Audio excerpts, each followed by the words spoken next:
Okay, good. That's great. Thank you. Thank you so much. I'll do a short introduction and then. Yeah, sure. Thank you.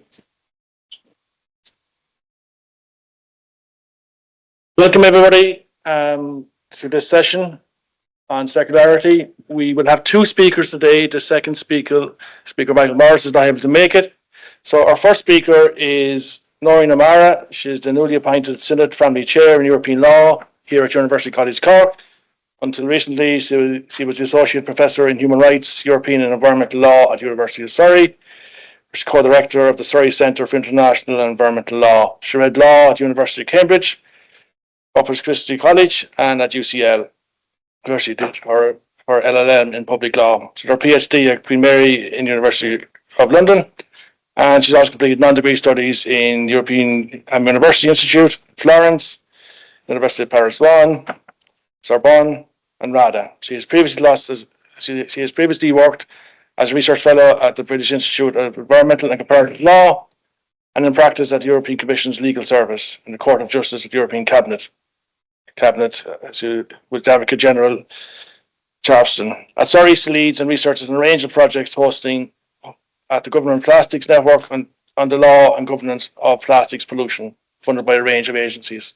So quite a long introduction. So, Noreen, we have loads of time. I'm going to ask each of the two speakers will speak for 30 minutes, and then following that, then we'll have an open discussion. Noreen. Hi everyone, it's really a pleasure to be here today, and it's my first day, so thank you for the very kind welcome from everyone that I've met so far. A lot of new people and a few old friends as well.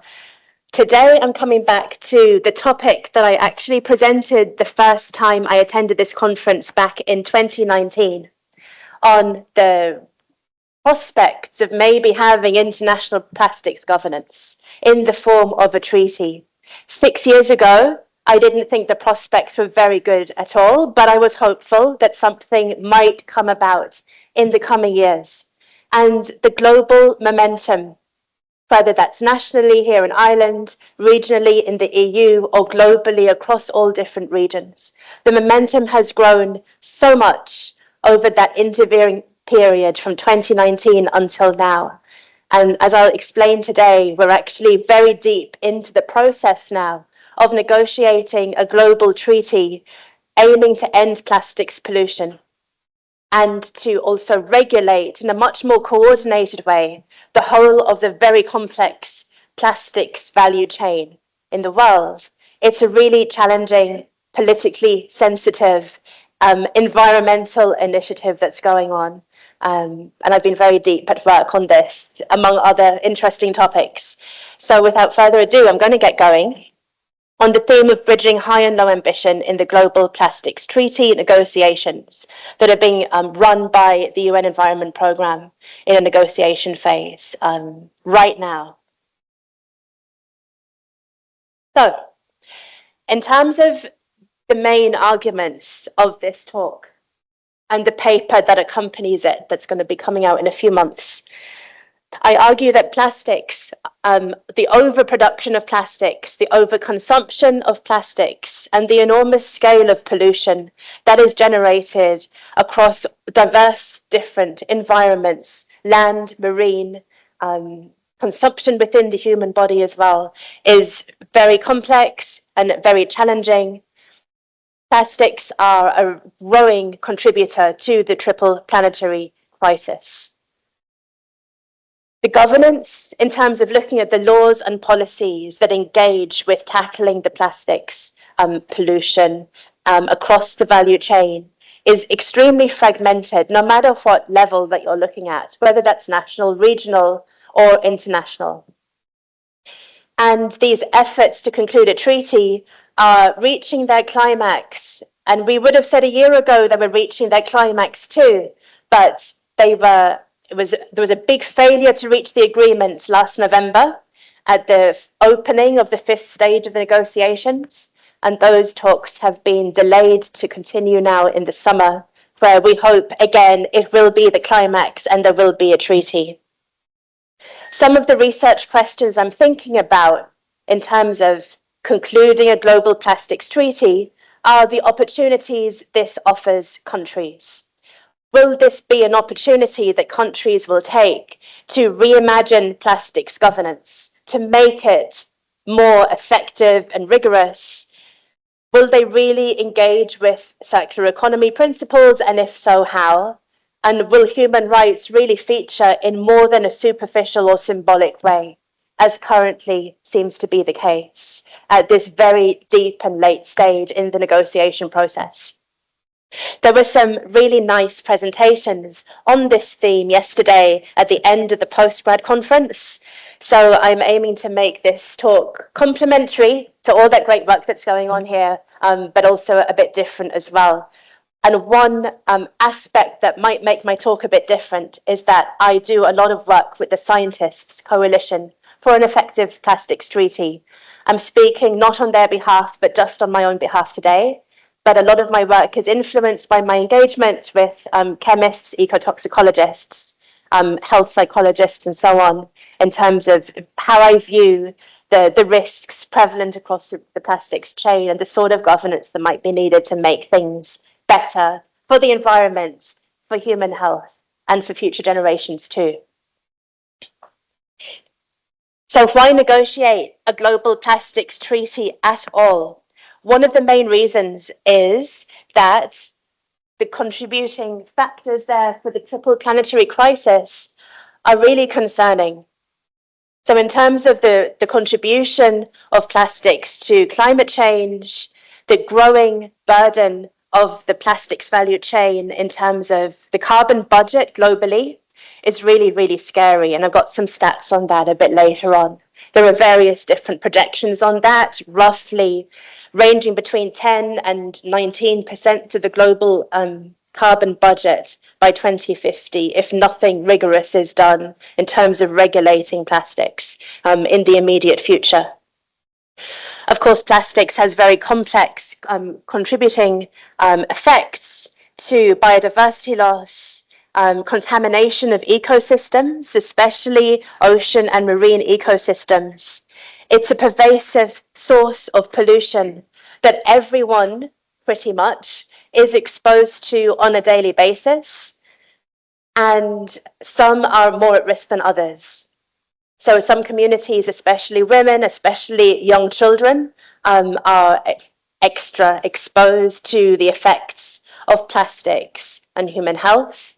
And fence-line communities living very close to plastics production sites are suffering especially from contaminated water, contaminated land, with increasingly concerning health effects attaching to that too. So it isn't, I guess, when I was presenting on this topic 6 years ago, there was a kind of a sense that this was more of a niche interest in terms of environmental pollution. It was the sort of thing everyone could relate to. So on a typical bank holiday Monday, like the one coming up in a few days, there would be stories about plastics pollution. It was something everyone, had a view on, but it was that sort of niche interest, I think, in environmental governance. And I would argue that this is a very risky approach to take because it is, in my view, deeply connected to all sorts of forms of environmental pollution. It's deeply connected to human rights of workers, of everyone, if you're thinking about rights to health and rights to a healthy environment. It's really connected as well to the capacity and preparedness of states to really meet their climate goals in a proactive way. And it calls into question the preparedness of states to evaluate the success of their environmental laws and policies, something I think many of us would agree is patchy at best across lots of different sectors. I guess these points just draw on some of the things that I just mentioned. There are multiple human rights engaged across the plastics value chain. And a lot of people that are accustomed maybe to having their recycling or their waste collected from their doorstep, or going to very local facilities to manage their rubbish and their recycling, maybe might not be so familiar with the fact that there are like 20 million waste pickers across the world working and living in extremely challenging conditions that have multiple human rights at stake in their daily life and work. And the health impacts of plastics are increasingly concerning. There are lots of scientific studies emerging on this. There is a need to optimize the methodologies that are being used on scientific studies. There's also a need for better reporting. We have frightening headlines in the papers regularly about plastics being present in the human brain, in the human heart, affecting fertility, affecting cardiovascular disease rates. These are deeply concerning pieces of research, and we need to get to a stage really where we can trust the outcomes of these studies and have more sort of standardized methodologies at play when these studies are published. That's one of the themes that the scientists and I discuss very much in our discussions on this treaty. In terms of the negotiation process so far, it started really with a UN Environmental Assembly Resolution 514 about 3 years ago in the spring of 2022. And that resolution really set in train a negotiation process that would cover the full life cycle of plastics, from production all the way through design of products, use of products, and disposal, the end of life fate of different plastics and products and so on. And there were supposed to be 5 negotiation rounds. There are only 5 mandated under this process. They started back at the end of 2022. Started in Uruguay. A lot of talking happened in Uruguay. They moved to Paris 6 months later. There was a lot of chat in Paris, mainly about the rules of procedure that the countries still haven't agreed on. When the negotiations moved to Nairobi and Ottawa in 2023 and 2024, that's the stage where the draft text started to emerge.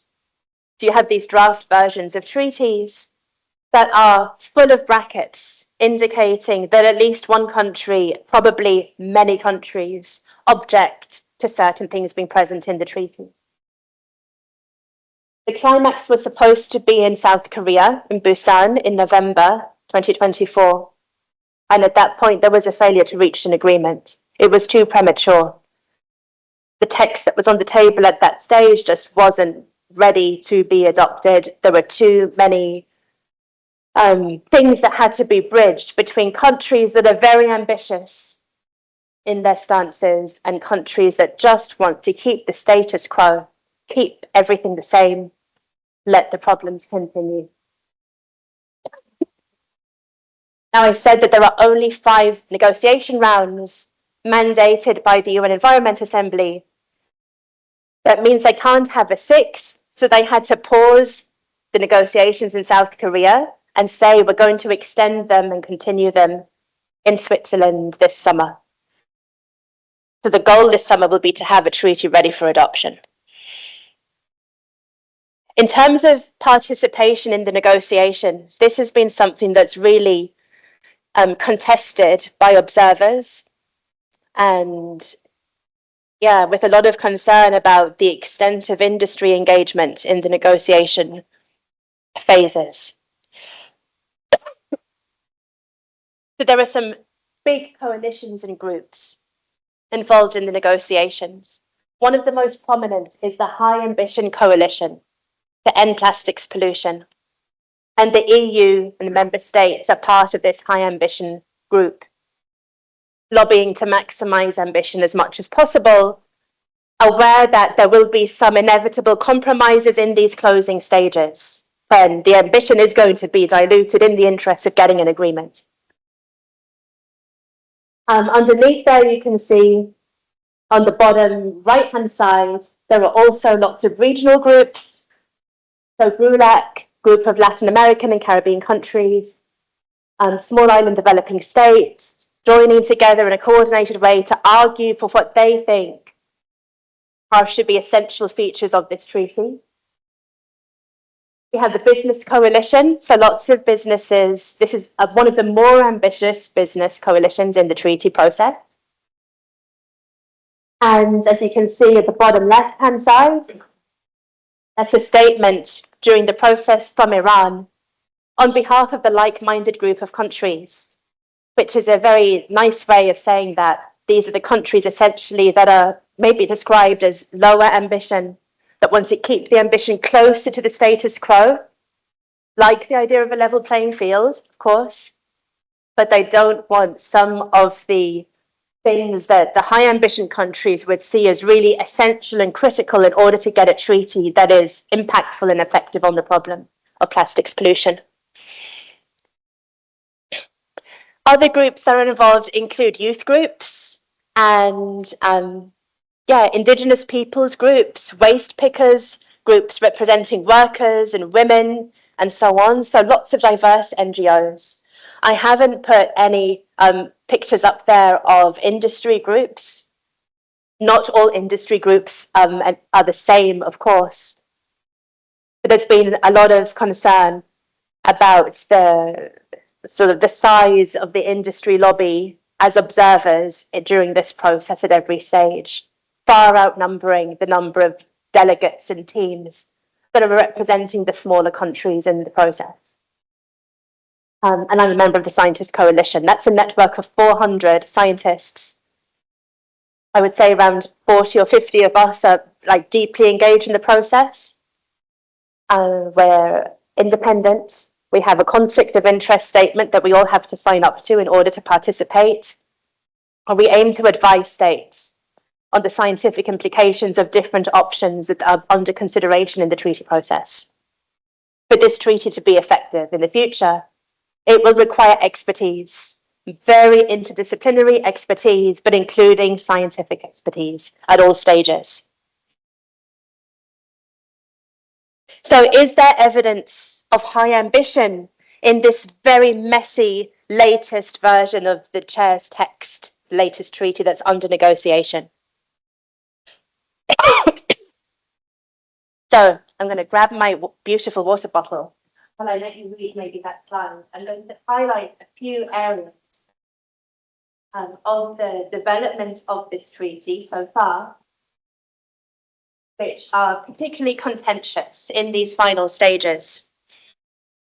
One of these areas is, will the treaty actually have an impact on phasing out or phasing down chemicals and problematic unnecessary plastic products?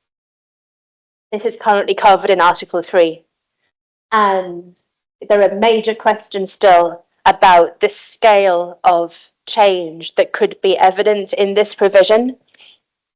We know that the regulation of chemicals is extremely patchy across the world, and there are many thousands of chemicals that effectively are present in products that are not risk assessed. This creates a lot of problems.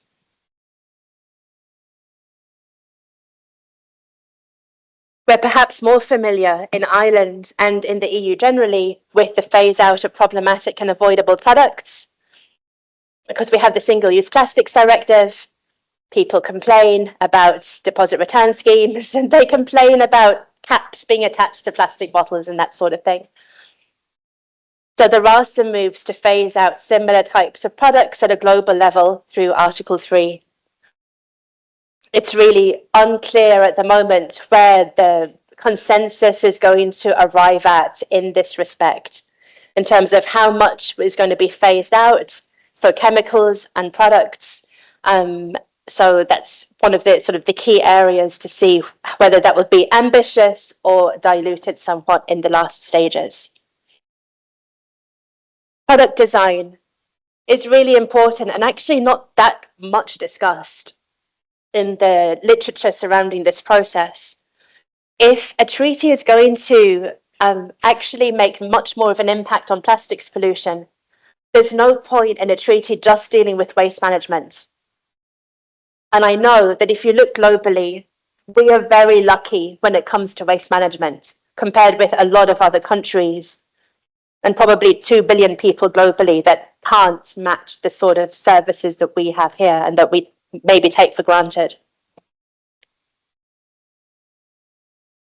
To make an impact on the scale of pollution that's generated, products have to be designed in a safer and more sustainable way. So we're going to ask questions when we're thinking about Article 5 in terms of, are products essential? Are they safe? Are they sustainable? And can design be optimized to make this just much more of a feature in the design stage and the manufacturing stage of products? Article 6 is concerned with supply, and there are questions at the moment over whether this should be dropped from the treaty altogether, because this is really the big one. I would argue that trying to move towards a circular economy in plastics is a very questionable objective unless you reduce the production of plastic in the first place. It's overproduced, overconsumed, and the polluting effects are just growing so fast globally. Are states prepared to cap or reduce production? Definitely not all states are prepared to do that at this stage. That is really going to be one of the clinching factors as to whether this treaty actually makes an impact in the future. On a business as usual scenario, at least 15% of the carbon budget and 20% of oil production will be dedicated to plastics production within 30 years. And I think these are conservative estimates that are being used in the projections. So it will be a huge drag if Article 6 gets diluted or even dropped from the treaty altogether.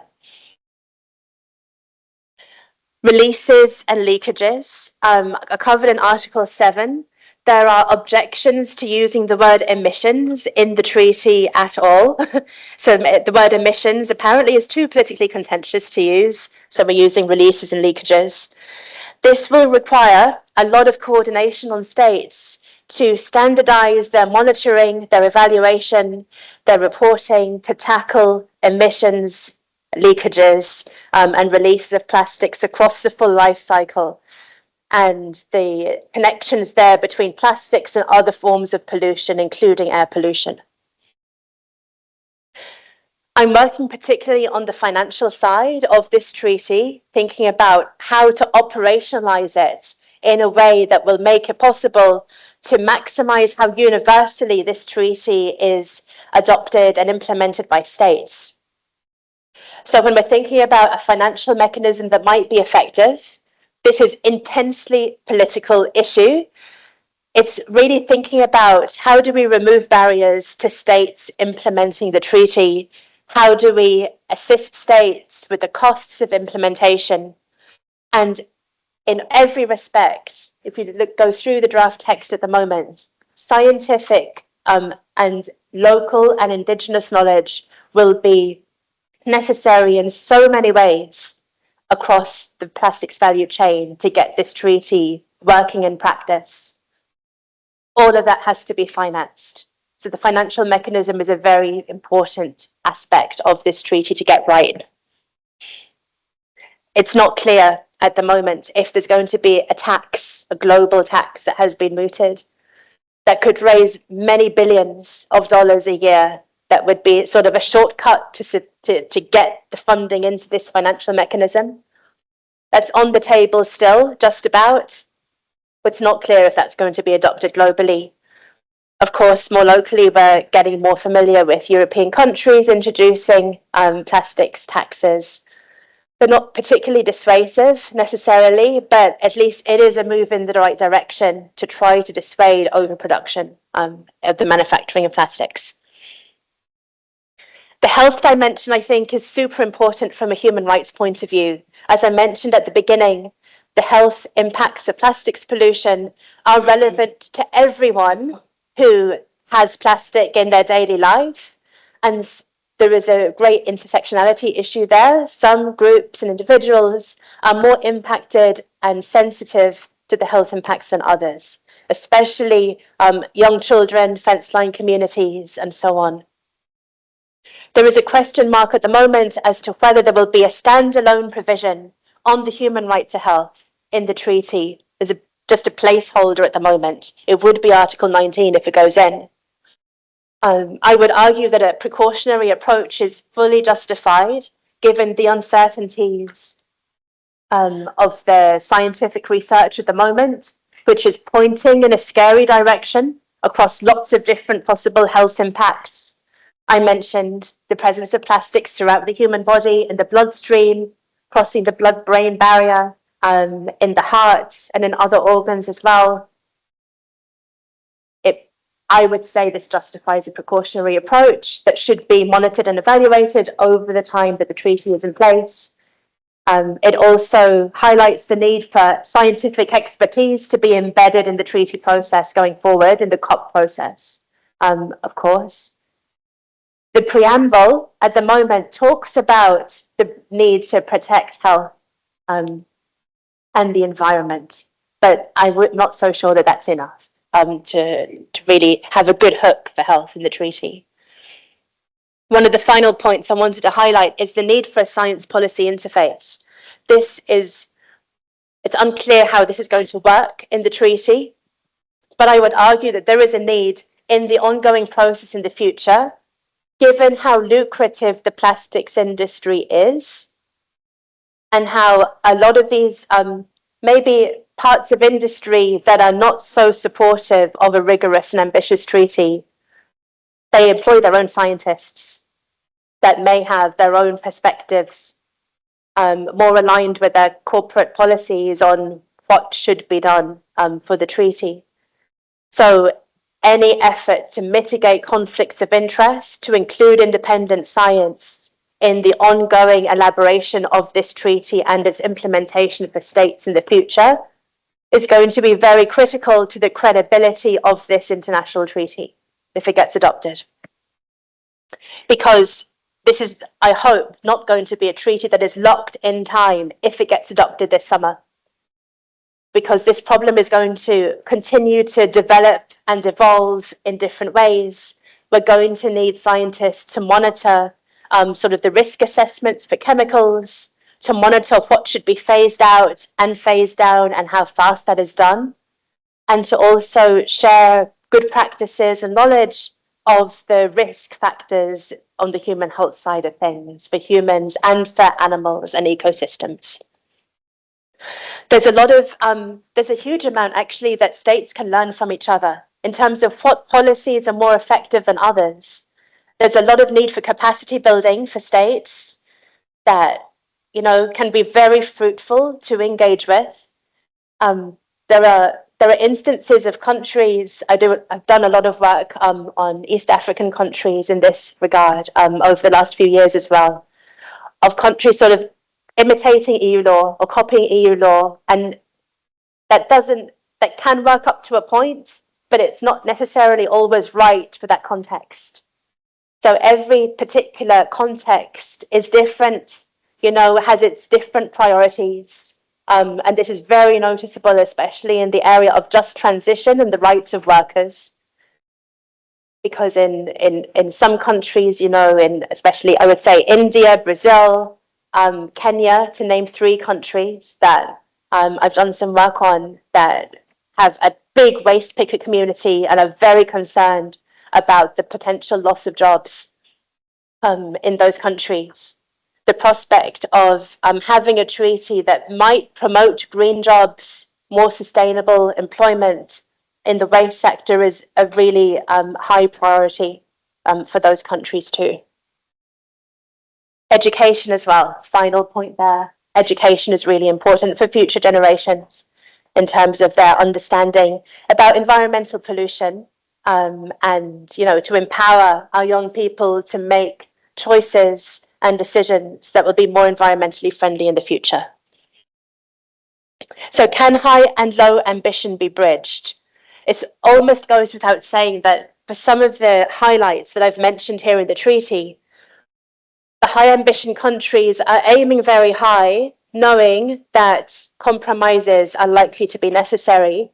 Some of those compromises could jeopardize the entire utility of this instrument. For example, if there are no reductions in production, that's quite problematic for the future success of this instrument. So people are starting to ask the question, if we get to the negotiations in the summer, is it worth having this treaty at any cost? You know, is it worth continuing with maybe a lower ambition instrument in the hope that it might be possible to scale it up over time? So these are some concerns and questions, I guess, that negotiators are going to have to grapple with when they resume their talks in August in Geneva at the UN. To try and engage slightly more with the theme of this conference, which is really on thinking deeply about circularity and sustainability. Of course, you know, circular economy can offer great value across different waste streams, and it's certainly the direction of travel when thinking about EU law and policy across, you know, different sectors of our waste economy. As you can see, just in case you're not familiar with this, but I'm sure you all are, there's an image there that sort of does the circular economy mapping when it comes to plastics, looking at different aspects of production and design, distribution, consumption, and waste, that sort of thing. I would argue that not every waste stream should be treated in exactly the same way. And when we're designing a treaty to do something really ambitious and innovative, which is what this process is trying to do, it kind of makes me wonder, so what sort of circular economy are we aiming for? It's a concept that's really getting traction more globally across the world, but are all countries ready for it? And what sort of circular economy could this be in the future? Is it really a circular economy if it doesn't involve capping production or reducing production of plastics? If the treaty doesn't do that, the circle is just going to get bigger and bigger and bigger. So some tough judgment calls are going to have to be made.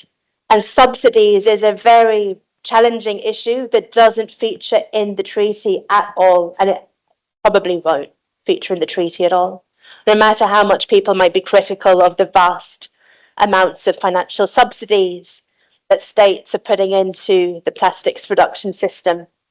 Of course, there are various governments in this process that themselves are running petrochemical companies and are deep investors in those economies. So they have vested interests in keeping things as close to normal as possible.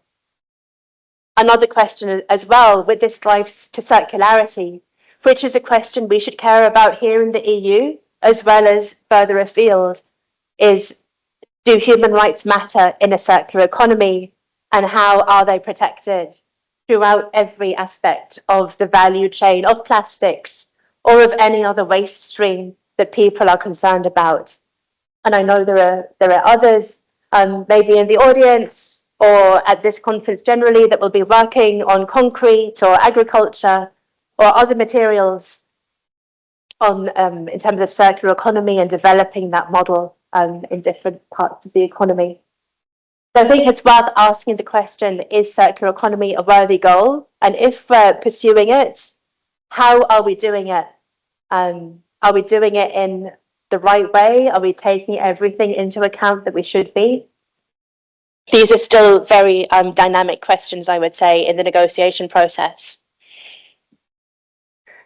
Coming near the end of this talk now, and I wanted to also mention that no matter what gets adopted in the treaty, it doesn't really take the heat off local action, national action on plastics pollution across the whole value chain. Grassroots and local initiatives are still absolutely critical to this effort. Irish and EU law and policy on plastics, broadly framed, can play a leading role in terms of changing things in our region here. Connecting action on plastics to health and climate agendas is very important. To sort of make sure that it is no longer a niche interest and that it is perceived as a central, very toxic and growing sector, of environmental pollution and a very problematic aspect for the triple planetary crisis. A treaty at an international level can be valuable, but to have real change, you really need to have national action and regional action as well that is super ambitious and is really going to help bring about systems change, because that ultimately is what is needed to tackle this and many other problems of environmental pollution. If you're interested in reading this work further, the article in the purple box, I'm finalizing at the moment, so that will be out in a few months. And if you care about human rights and health, I've done a paper on that too in another law journal, Marine and Coastal Law, quite recently as well. So I'm so excited to be here. Thanks for the nice welcome. And yeah, keep posted, because this should be in the news a lot during the summer. Thanks so much.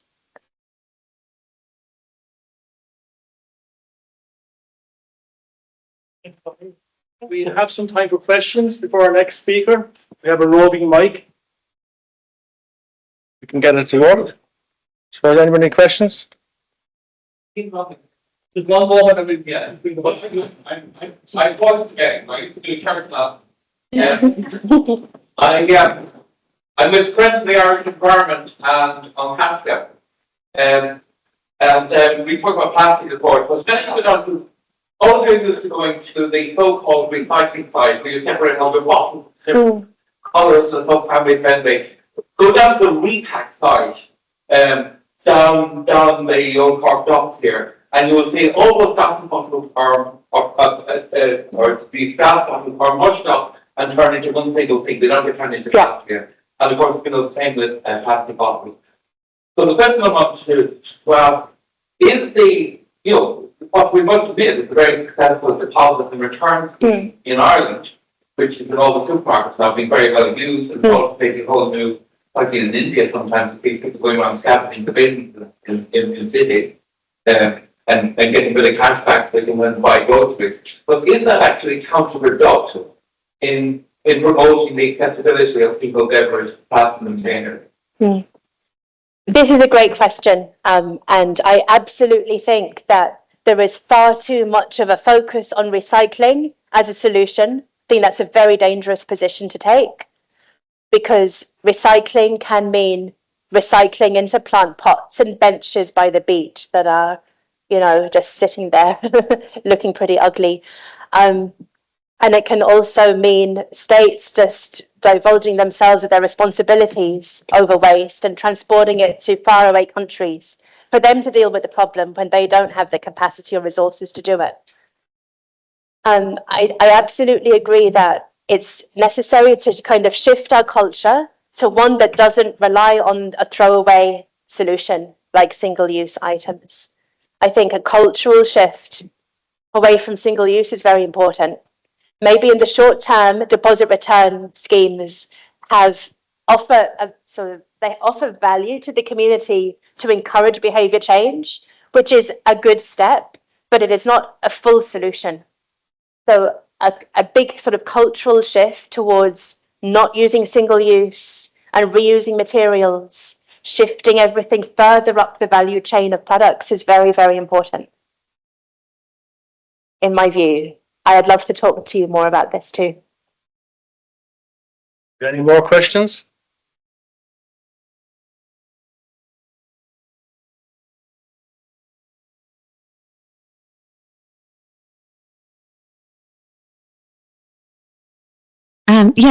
You mentioned, I think, Article 19 on the health, and at the beginning you also mentioned the cross-cutting issues with biodiversity and that. In the health, is there any mention for the health of the environment and for other species? Particularly, I'm thinking marine, it's a huge issue there.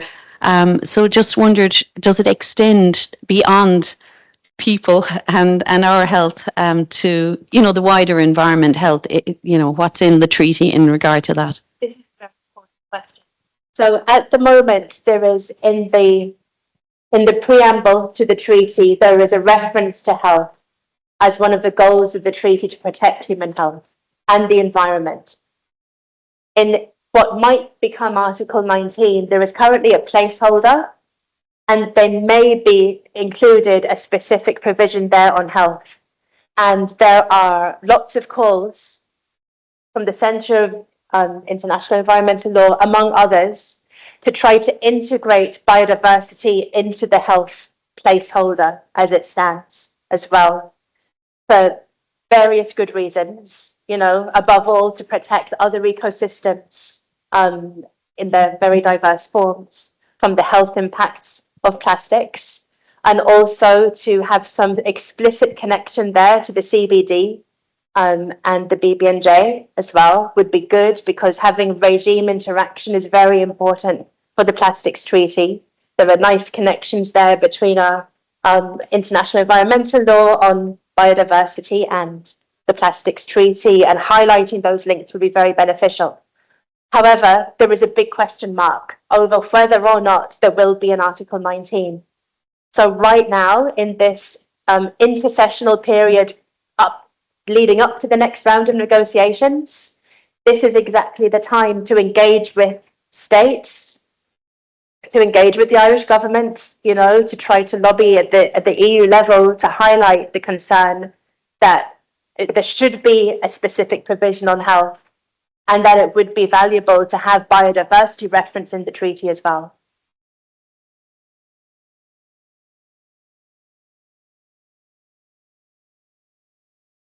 Thank you. You mentioned the EU waste regulation in terms of the SUP regulation and the packaging regulation. Is there any aspects where the two are in contradiction, or is the European regulation always sort of the highest bar? Or is there any instances where, for example, if this were to go through, those pieces of regulation may have to be looked at again? That's a very good question. I think that kind of is a perception across the board that EU tends to be the highest bar. And in certain provisions that I've mentioned, they are definitely going to be more diluted versions of what the EU already offers. I think especially with the extent of pushback that EU regulations and directives are currently facing in the climate space, which is really concerning, there is already a sort of a trend of reevaluating our laws and policies at EU level.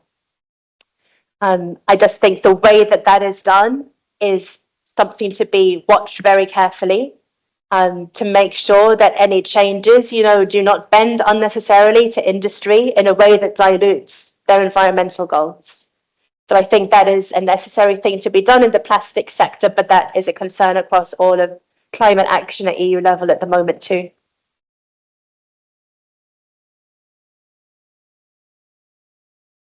I'm here from the States because of a sabbatical, and I'm wondering, the United States is in a terrible, terrible situation right now. And the numbers on amount of fossil going towards plastic in the coming decades are scary. I live in Pittsburgh, not far from the first of many northeastern ethane cracker plants, and I'm very active on the production side, so I'm very much with you there. Is the stupidity happening in the States? I mean, the U.S. has been very influential in global everything for decades. How damaging can our pathetic situation be? I'm trying to use nice words, but it's hard. To the treaty negotiations. I'm going to just say right now that I've asked for this recording not to be shared online afterwards, and I think it might never be shared now, so we can speak openly and not worry about being too political, and that's everyone through me. So I think there are two aspects here, and I'm going to link it to something former British Prime Minister Tony Blair said during the week. He was in the news for saying, paraphrase, you know, net zero is going too far. We need to rethink how this is done, that sort of thing. The way that's being reported is very, very unhelpful because climate leadership really matters. Every country has a stake in our future. Even a little country with a relatively small population like ours can do powerful things to be a force for good if it chooses to lead. You know, UK maybe perceived itself as also being quite a small country. You know, that should be in charge of everything. Like climate leadership does matter.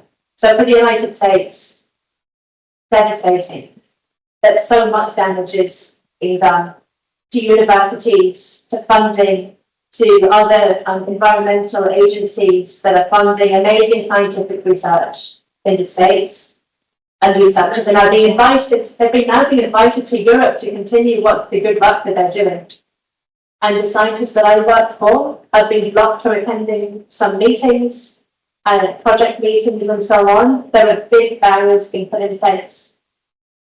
In terms of the United States' role in this negotiation process, they are very present, they've always been very present, with a huge delegation coming from the US.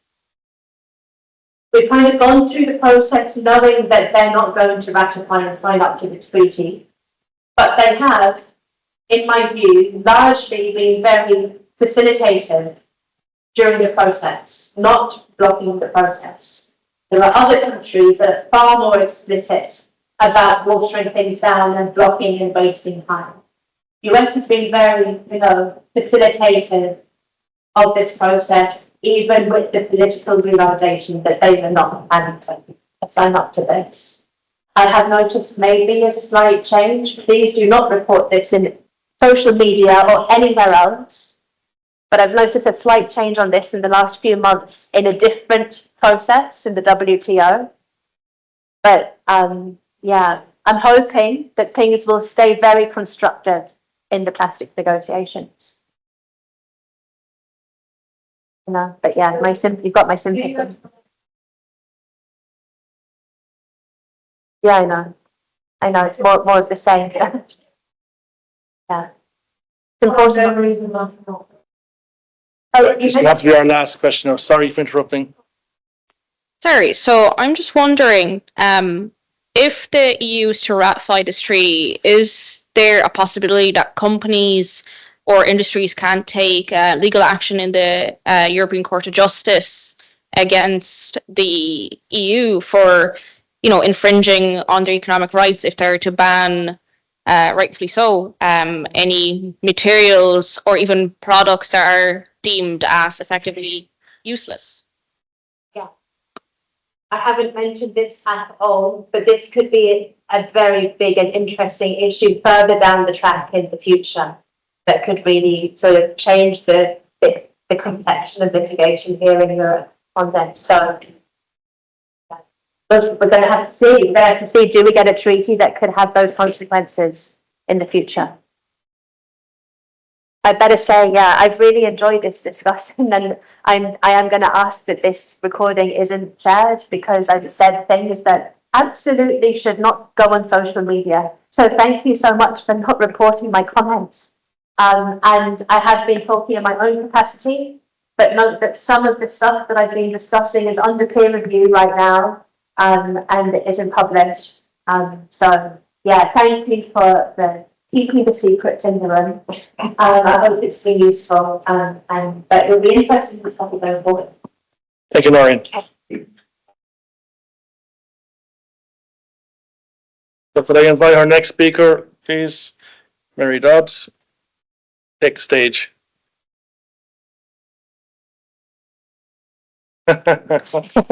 When Mary is walking down, I'll just introduce her. Mary Dobbs joined the School of Law and Criminology at Duke University in September 2020. Previously, she worked in Queen's University Belfast as a lecturer and senior lecturer, where she remains a visiting fellow. She also